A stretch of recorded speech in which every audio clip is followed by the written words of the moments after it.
Problema mo ba na wala ka pang uyab? Isipin mo, sabihin mo, God is able. God is able, Ma'am Sel. Ang problema mo, kulang yung kinikita mo. Sabihin mo, God is able.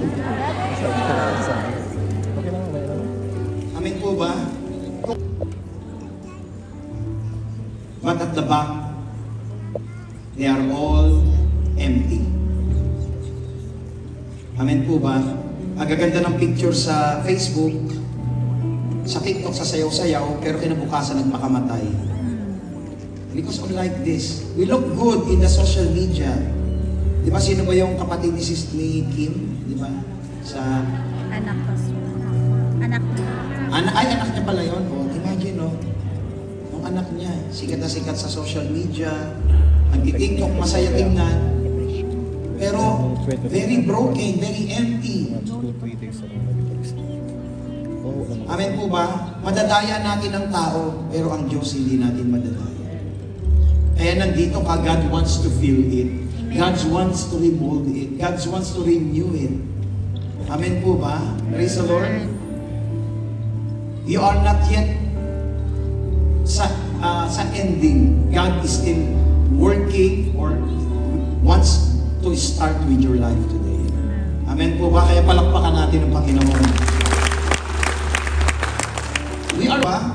Busy tayo sa mga worldly things. Pero the Word of God will give you comfort, will give you good time in His presence, knowing Him more. There's nothing in this world that can satisfy our soul than knowing Jesus Christ. Amen po ba? Marami na tayong love life dumating sa buhay natin, pero hindi natin nakita yung tunay na pagmamahal. Pero pag makilala mo si Jesus Christ, you will cherish that love. Amen? Kaya tutulungan tayo ni Christ to save us from all busyness of life. At dito rin, it might be marami tayong napatay dahil sa ating dila, killers, because of hate. Pero God is here to save you. Amen po ba? Praise God. Because curse, lahat ng curse sa mundo galing yan sa mga declaration ng dila. Kaya ingatan natin ang ating dila. Amen po ba? Pwede bang manalantay ang tubig, tabang at alat sa isang bukal? Hindi. Sabi ni Santiago. Amen po ba? Kaya dapat nananalantay sa atin lagi yung papuri sa Diyos at pasasalamat. Amen po ba? Amen. Praise God. Kaya what we need to do if you want God to work out in your life, surrender. Sabi nga natin, surrender. Surrender. Amen? It's surrender. It's just like having a contrite heart before God. Amen? Having a humble heart to come near to Him, that apart from Him, we cannot do anything. Amen po ba? Lahat ng nanakit sa atin, ipagpasa Diyos natin. Huwag mong ilagay sa kamay mo ang batas. Parang may mga matay tao dito. Hallelujah. To God be the glory. Huwag natin gamitin ang social media para mang-bash dahil galit na galit ka. Amen po ba? Do not use this. You do not use those things. Kung meron lang tayong dapat lapitan, hindi ang social media, unahin natin ang Diyos. Ilapit natin sa Kanya. Amen po ba? Come to Him and He will heal our hearts. Amen? Because God knows every ligament, every tissues, every nerves in our entire body. Even into our, in our brains. Siya pong may gawa niya. He is able to give you peace. Amen? To fill it with His great peace. That is a covenant of love and a covenant of peace of God. So how we should surrender? Ephesians 2, 3:16 to 21. Pray, I pray that out of these glorious riches, He may strengthen you with power. Just imagine, no? God is able because God wants to pour out His power to you. It's not a kili-kili power. It is a power of the Spirit of the Lord. Amen po ba? He wants to pour out His power through His Spirit in your what? Inner being. Kaya kanina nakita natin, marami nakaharap sa salamin na maganda, pero at the back, they are full of emptiness, full of darkness, full of pain, agony, troubles. But God wants us to be true. Amen? God wants us to be an overcomer. Because, why?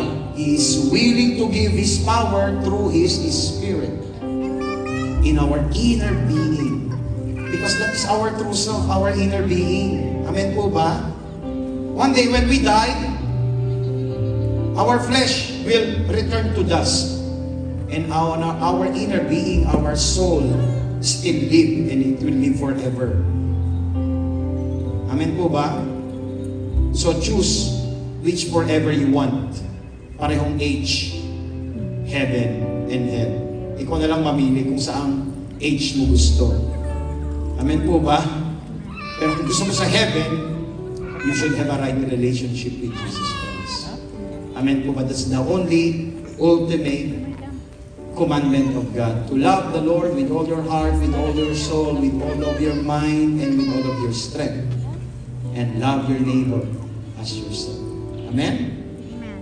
So it is Christ may dwell in your hearts. So papasok si Kristo sa puso natin. Kailangan natin siyang paupuin. We should ask Christ, surrender to Christ, and let Him sit in the throne of your heart. Amen po ba? And kneel down before the throne in surrender to Him. Christ may dwell in your hearts through faith, and I pray that you are being rooted, established in love. Di ba pag isang puno rooted, kahit dumaan yung bagyo, it will not fall, easily fall. God wants you to be rooted in love. And being rooted in love, it takes time. It takes effort. It takes of knowing Him more. So that's why we call someone a best friend, because he knows everything in your life. He knows your weakness. He knows your favorite color. He knows your past. He knows your crush. He knows everything. It's like the same thing with God. If we want the power of Christ, the power of His Holy Spirit to live in our inner being, in our hearts through faith in Him, we should be rooted and established in love with Him. Amen? Masarap ma-fall in love kay Lord because siya lang yung relasyon, tamang relasyon na hindi ka iniiwan. Amen po ba? Marami ng relasyon dumaan sa buhay mo, pero lagi kang iniiwan, di ba? Pero si Lord, promise niya hindi kita iiwan at pababayaan. Amen po ba? Palakpakan natin ang Panginoon. May have power. Sabihin nga natin, power. Power. Yeah.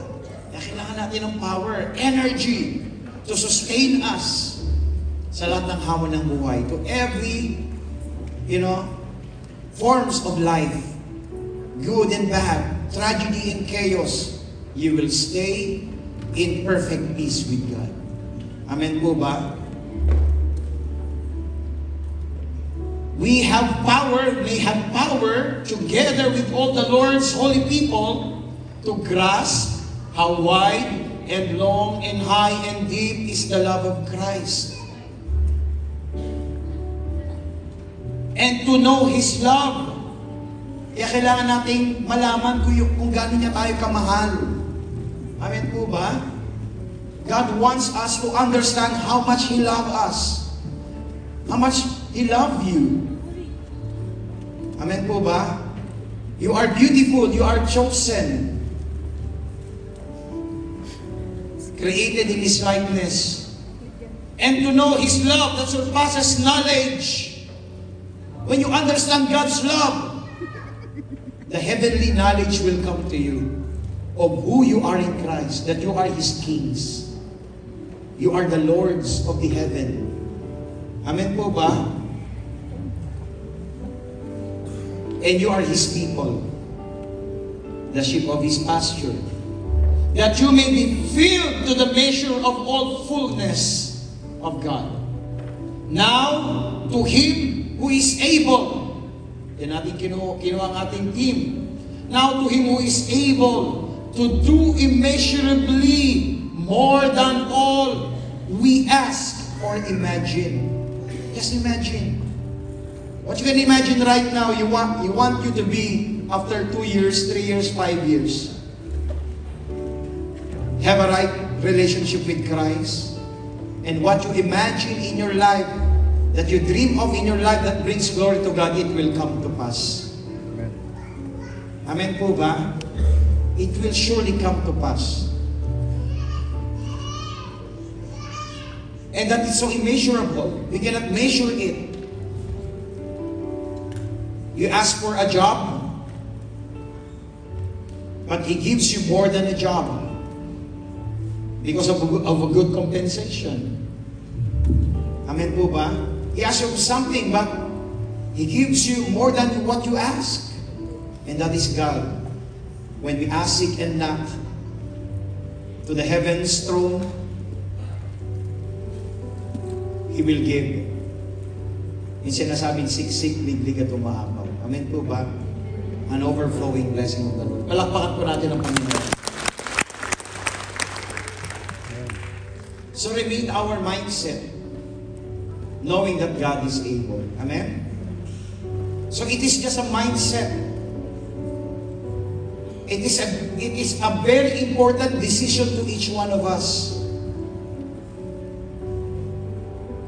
to draw near to Christ and trust His love towards us. Amen? So whatever may happen, whatever we'll go through over our lives, remember that when we ask God, He is able immeasurably give you more than what you ask or even imagine. Amen? Praise God. So, keep on dreaming. Keep on praying. Push. Amen po ba? Pray until something happen. Do not stop. Do not give up. Amen? And even to the worst people around you, don't give up with them. Share them Christ. Amen? According to His power that is at work within us, to Him be the glory in the church and in Christ Jesus throughout all generations forever and ever. Amen. And this is what the apostles and the prophets wants to deliver us today in this generation 2,000 years ago until in our generation today. This word is reaching us today, that do not let your mind look unto God too small and the fear is too big. God is a big God. Amen po ba? Praise the Lord. Even you face a lot of many Goliaths today, God is just able to give you a small stone to defeat that. Amen po ba? When something goes wrong in your life, like Joseph, the dreamer, it is only because of that revelation with him, the wisdom God bring him into the throne beside Pharaoh. It's just a wisdom of God. Let him understand the mystery in the Spirit. Amen po ba? And the people of Egypt and Israel has been blessed during the time of a world famine. Palakpakan po natin ang Panginoon. And you are that Joseph today. Amen po ba? Do not give up. It might be you are in a place of a wrong accusation. As like the testimony, he was accused wrongly, despised, threatened. But the love of God reached her. Amen po ba? Praise the Lord. And more than what she asked for. Amen po ba? God has given all her prayers by what? Trusting in Jesus Christ. letting God to move, and despise the negative things that man injecting in our heart and mind. Kaya palakpakan natin ang Panginoon sa mga nag-testimony kanina. Praise God. Sabi naman ni ate, kahit siya maitim, maganda siya. Kaya tuwang-tuwa ko, kahit ako maitim, okay, Lord. Kaya palakpakan natin ang Panginoon.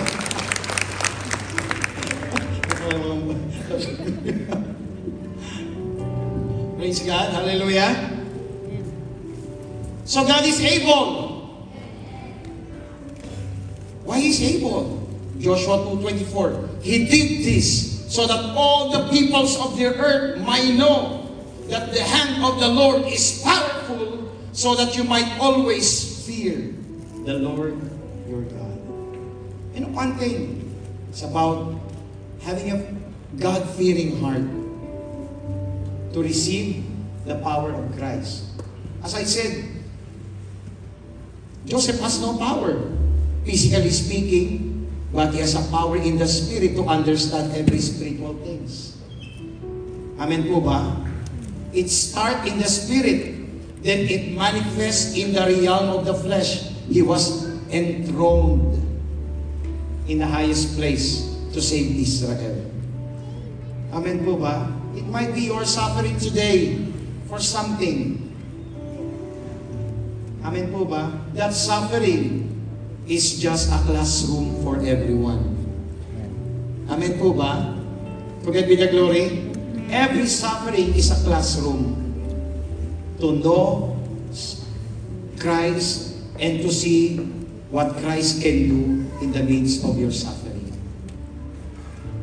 Amen po ba? Forget be the glory. Kaya naalala ko, sabi ni Pastor Mel nung nakaraan, I think sa kasal niya tayo, binigyan siya ng wedding ring. Nagbigay siya ng wedding ring. After daw ng wedding ring, suffering na. Hallelujah. But to us as Christian believer, suffering is an opportunity to see the hand of God to work in the midst of your suffering. That's a good thing. Amen po ba? Kasi kung wala tayong suffering, we cannot experience miracles, signs and wonders of God. That's how it brings glory and praise to our Lord and Savior Jesus Christ. Ginawa niyang lahat. Ipakita ang kanyang kapangyarihan upang magkaroon tayo ng banal na pagkatakot sa Panginoon. Amen po ba? Praise the Lord. So God is all powerful.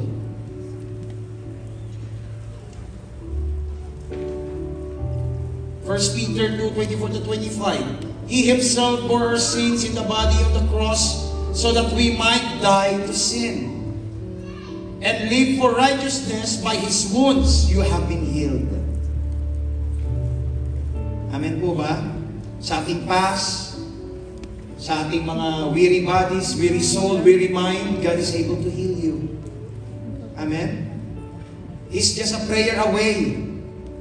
He's not miles away. He's not outside the universe. He's just a prayer away. He's close. He's with you till the very end of your age. That's what the gospel speaks about. How much He loves us. Hindi kanya iniiwan at pababayaan. Amen po ba? Kaya pag gumagawa ka ng kasalanan, tinutokso kang gumawa ng kasalanan, lagi mo isipin, naku, katabi ko si Lord. Nanonood siya. Amen po ba? Gusto nakawin ng enemy. The enemy wants to steal my blessing because of this temptation. No. Resist the devil and he will flee away from you. Use your authority. Amen po ba? Forget be the glory. Pag nagagalit, if your misis is angry, do not resist him. Just humble. Do not walk out. Amen po ba? Yakapin mo siya at halikan. Sorry. Nagkamali ako. Amen po ba? It's just humility. That is the image of Christ. Amen po ba? For you were like sheep going astray, but now you have returned to the shepherd and overseer of your soul. Kaya kailangan natin ng shepherd for our soul. Amen po ba? Praise God. Sabihin po natin, I need a shepherd for my soul. I need a shepherd for my soul. Amen. And that is Jesus Christ. He's in our midst today. Naniniwala kayo Jesus in our midst today? Nakikita niya kung tumatango-tango ka dyan? Kung kumukurap-kurap na mga mata mo? O kung nakatingin ka kay pastor pero ang iniisip mo, anong oras kaya ang uwian mamaya? Ano kaya pagkain mamaya? Sure na po. Nababasa rin ni Lord ang ating mga iniisip. Kaya naka-intune ng ating isipan sa kanyang mga salita. Kaya palakpakan natin ang Panginoon. Let's give a clap for the Lord.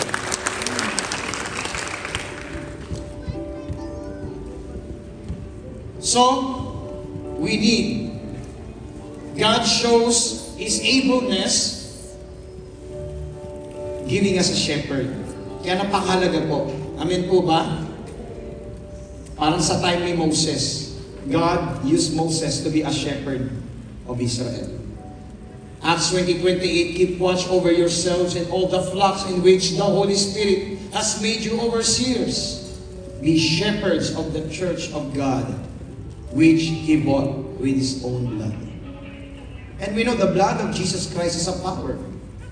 And because of that power, a shepherd should lead the people of God so that God's power, hallelujah, will manifest amongst the people He has chosen. Napakahalaga po that God has given us a shepherd so that we may able to see and experience and understand, because they are those people God used, hallelujah, to share you what are the truth lies behind the Bible that will set us free from the enemy's lies, from the forces of darkness and the deception of this world.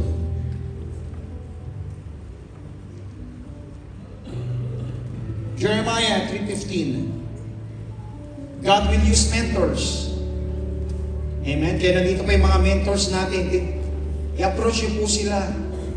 Kunin nyo yung mga number nila. Kunin nyo yung mga Facebook account nila. I-message nyo sila pag meron kayong mga problema, pag meron kayong mga prayer request. Amen po ba? God. Hallelujah. Kaya sabi what the Bible said, what Jesus said, two in agreement together here on earth. Hallelujah. The power of God, hallelujah, from heaven will operate. So, if you have a problem, you need mentor. Amen po ba? To God be the glory. Because Jeremiah 3:15, then I will give you a shepherd after my own heart, who will lead you with knowledge and understanding. Amen? So, ableness of God requires someone mentoring. Amen po ba? Same as Elijah and Elisha.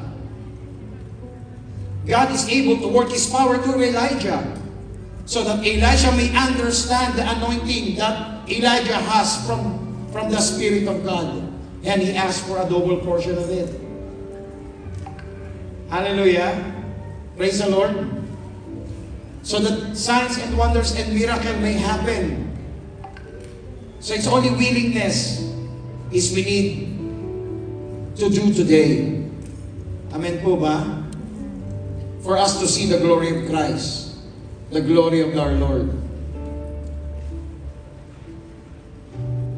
Isaiah 40:12-14. Who has measured the waters in his hollow of his hand, or with the breadth of his hand marked of the heavens? Who has held the dust of the earth in the basket, or weighed in the mountains on the scales, and hills in a balance? Who can fathom the Spirit of the Lord, or instruct the Lord as his counselor?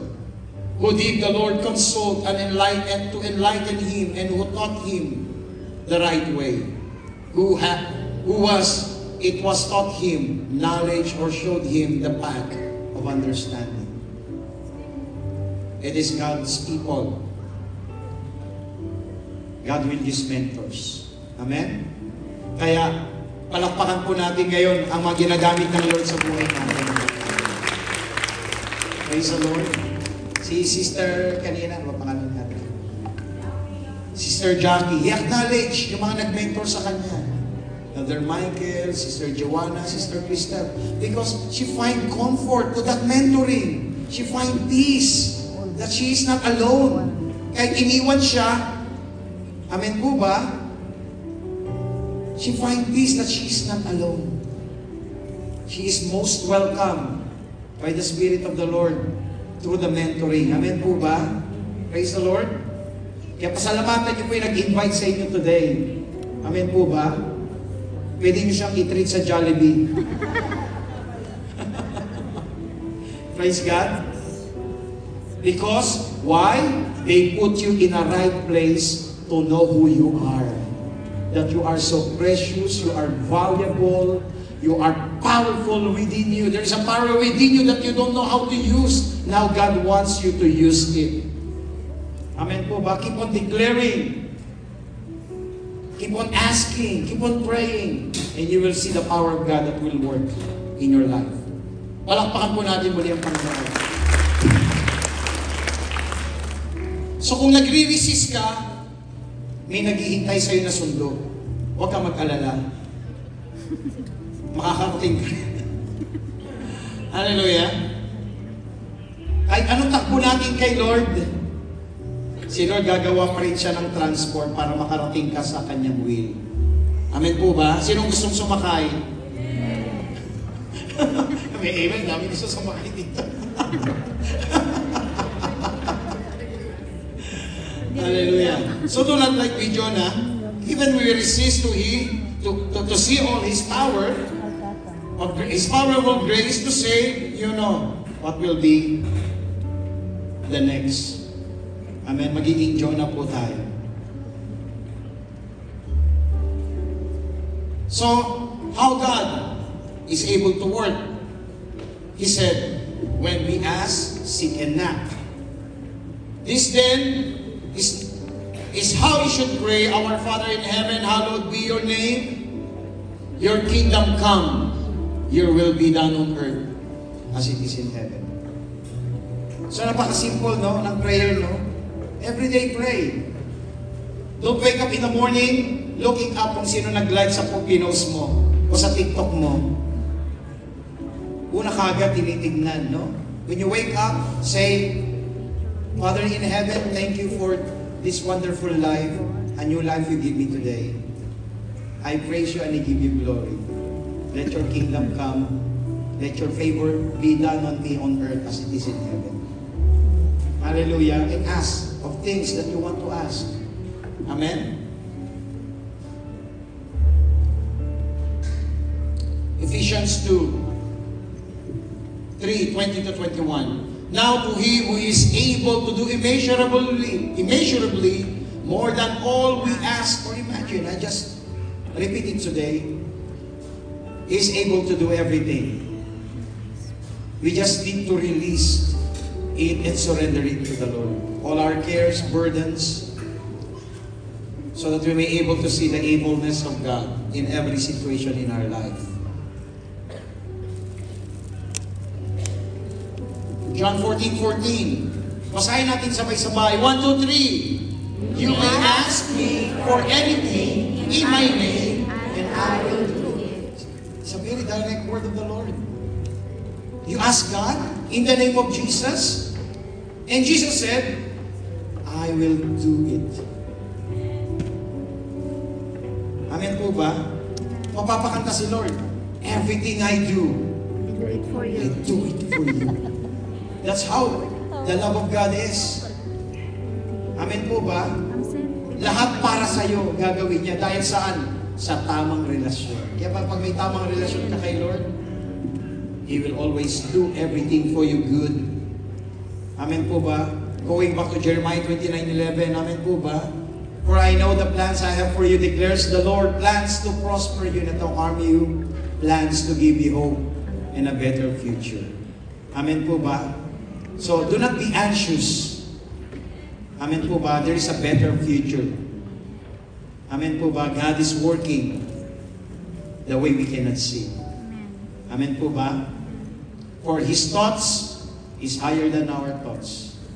And our ways, His ways is higher than our ways. Trust to God. Amen? In surrender. He will do it. Amen? To provide us His grace.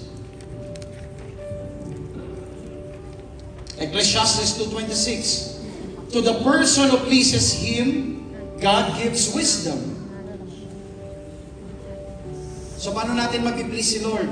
Offer our life as a living sacrifice. At ang sabi ng Bible, God gives Him wisdom. Amen po ba? Knowledge and happiness. Sinong gusto ng gift na yan kay Lord? Only one thing, please Him. Amen po ba? Always do what is right before the sight of God, you will please God. When you start forgiving people that hurt you, it pleases God. When you humble yourself in every situation, it pleases God. You choose what God is pleased. Amen po ba? But to the sinner, He gives the task of gathering and storing up wealth to hand it over to the one who pleases God. Aba, highly favored. Kasabi mo sa katabi mo, highly favored ka. Or highly favored ka. Yung iba raw trabaho ng trabaho, pero kinitin na bibigay lang daw sa'yo. Amen po ba? Kaya ang panin nyo ngayon nag-overtime, pero kayo pinapasahod. Gulong-guli sila kung paano sila kikita, pero ikaw pinapasahod. Hallelujah. God will provide. Amen? If you please God, He will give you wisdom, knowledge, and happiness. Kaya pag nakinod ka, lagi kang happy. Amen? Praise the Lord. Malakpakan natin ang Panginoon. So, malapit na. Parang 8 minutes lang na ako. Ilang minuto na. So, every divine move of God is a prayer with an attitude of obedience and trust. Trust God's heart. Trust God's timing. Huwag kang magmamadali. Be patient. Trust God's timing. Amen? And remain obedient to Him. Amen? God is faithful. He knows everything what you're going through. He knows it. Hallelujah. So this is the wisdom God has given us. So every believer needs to seek a divine alignment by living in the Spirit, only our way of connecting to God. So huwag nating hayaan mawala ang ating connection. Do not let our connection with God be cut off. Kung lagi ka nag-aalala, internet nyo ang hina, laging nawawala internet nyo, galit na galit ka na, pero yung connection mo kay God, hindi ka nagagalit. Hello! Pag wala kang connection kay Lord, okay lang. Pero pag wala kang internet, galit na galit ka, di ka makatulog. Kasi di mo ma-post yung kaninang sinelfie mo. Praise God. To God be the glory. Hindi mo ma-post yung nakita mo kanina. Amen po ba? To God be the glory. So seek a divine alignment to God. Amen? Stay connected. Sabi mo sa katabi mo, stay connected with Jesus. Praise God. Kasi kahit nasa moon ka, kaya mong kuminig sa Kanya. Everywhere you go, you have connection. Amen po ba? Sabi ng psalmist, wherever, pumunta man ako sa doon sa kaitaas-taasan, sa kailaliman, where can I go from the Spirit of God? Laging connected. Ang lakas ng Espiritu ng Diyos. Amen po ba? To connect with Him. Amen? So huwag ka kukonek sa kabilang force. Delikado yun. Amen po ba? Stay connected with God. Away from sin.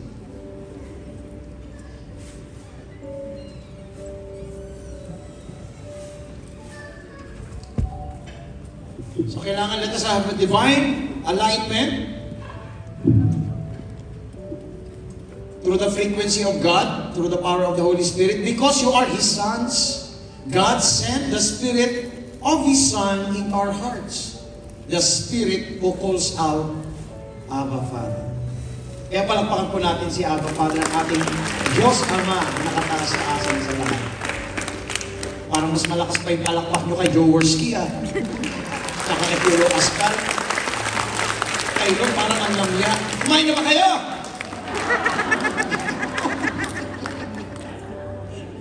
Dapat kay Lord, dapat ang lakas ng vibration ng palakpak natin. Isa pa ulit palakpak para kay Lord! Ayun, may kasamang... It's good to cheer the Lord sa ating buhay. Amen po ba? Because we are chosen. Amen? Romans 8:14, for those who are led by the Spirit of God are the children of God. Kaya kailangan natin ng Spirit of God, the sword of the Spirit, the Word of God. We live through the Word of God because we are chosen.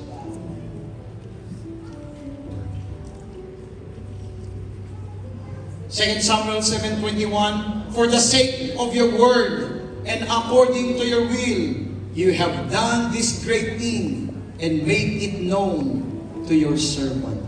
No, lahat ng miracle, every favor, every,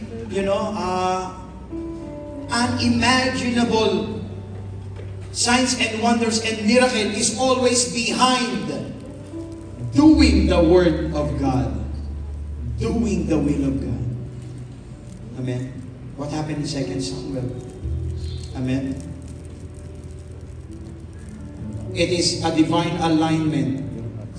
Aligning, God is able while we align our will to His Word. It's a very important thing. Romans 8:29, for those God foreknew, He also predestined to be conformed to the image of His Son, that He might be the firstborn among many brothers and sisters. Pinili niya tayo maging Kanya. Is na lang. Philippians 2:9-11, therefore God exalted Him to the highest place and gave Him the name that is above every name. Kaya lahat po ng everything that we ask in the name of Jesus, Jesus said, I will do it for you. Amen? Don't forget it. I will do it for you. If something troubling you because you have only 5 dirham in your note card, said, Lord God, you are able, Lord. Hallelujah. God will provide.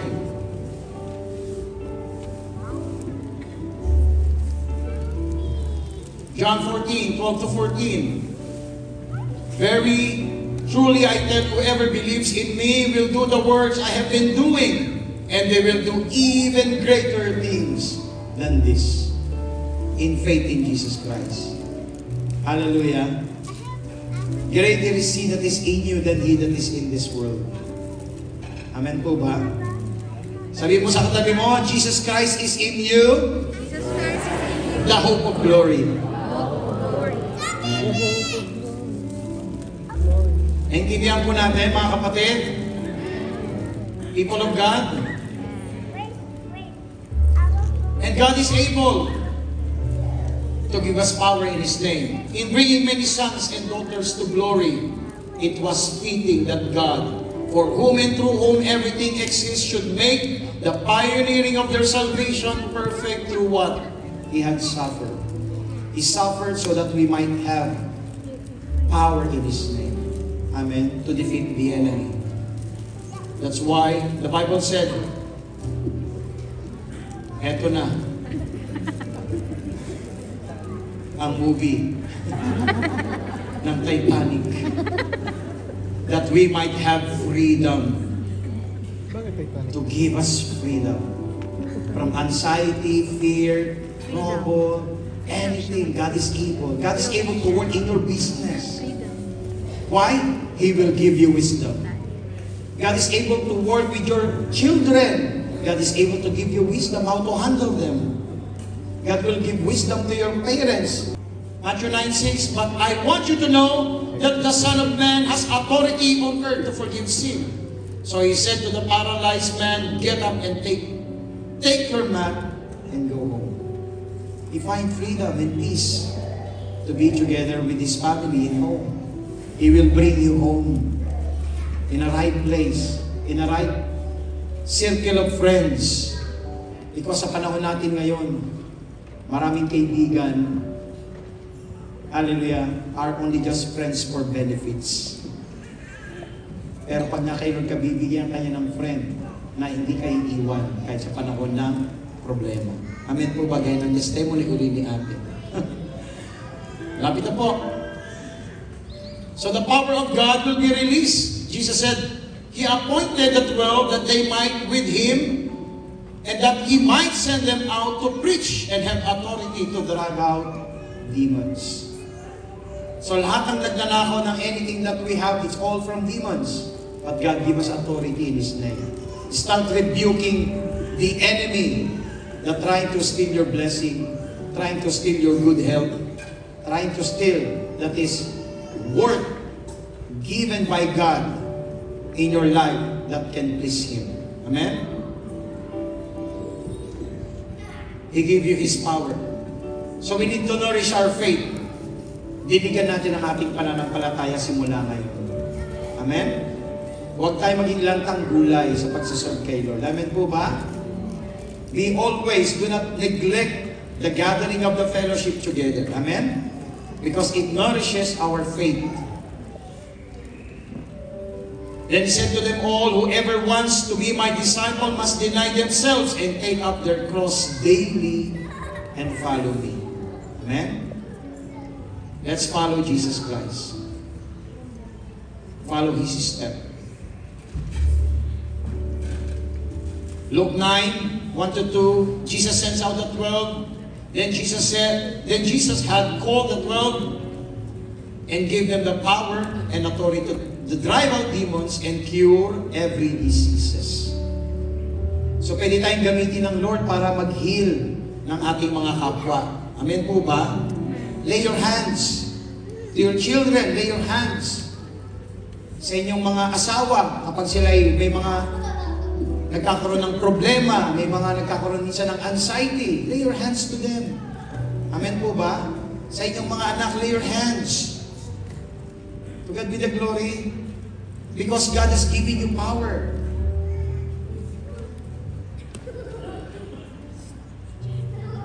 To use for His glory. God is able to use you for His glory. Malapit na po. For in Christ, all the fullness of the deity lives in bodily form. And in Christ, you have been brought to fullness. He is the head of every power and authority. So stay connected with God. Sabi mo sa katabi mo, stay connected with Jesus Christ. Because why? Only upon Him, God, upon His Son Jesus Christ, every power and authority, God is able to work beyond measure, far beyond your imagination. Stay connected. It protects us from all evil. Amen? He sent His angels concerning us. Very truly, I tell you, whoever believes in me will do the works I have been doing. 13, and I will do whatever you ask in my name. In another book of John. Amen po ba? Everything you are in trouble, He will do whatever you ask in His name. He is able to work to protect us from all evil. God bless you all. A blessed anniversary to all of us. Welcome to our visitors, friends, and Pastor Peter, Pastor Dominic, and all the pastors. Let us all raise up. Thank you, blessed Father.